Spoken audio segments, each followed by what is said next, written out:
बोला हर हर महादेव की जय, मैया भवानी की जय, भक्त और भगवान की जय।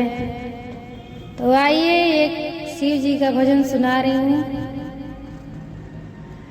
कैसे सजाई भोले बाबा तो हैं हम, कैसे सजाई हो, कैसे सजाई भोले बाबा तो हैं हम, कैसे सजाई हो। कजरा लगाई त कैसे लगाई, कजरा लगाई त कैसे लगाई, अखियन में सरम ब्रह्मांड भोला जी तो है कैसे सजाई हो। अखिया में सरम ब्रह्मांड भोला जी तो है कैसे सजाई हो।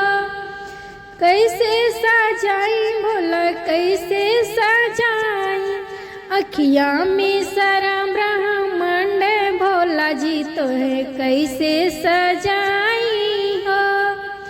हरवा पहनाई त कैसे पहनाई, हरवा पहनाई त कैसे पहनाई, गले में सर्प की माला भोला जी तो है कैसे सजाई हो। गले में सर्प की माला भोला जी तो है कैसे सजाई हो।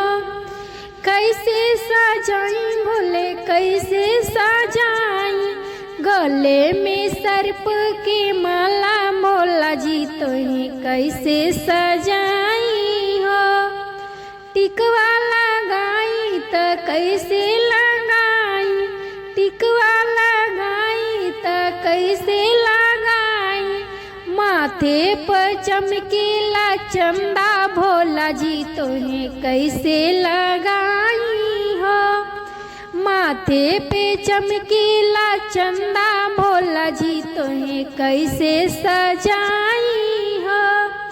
कैसे सजाई भोला कैसे सजाई, कैसे सजाई भोला कैसे सजाई, चमकेला चंदा हजारे भोला जी तो ही कैसे सजाई हो। बोला हर हर महादेव की जय।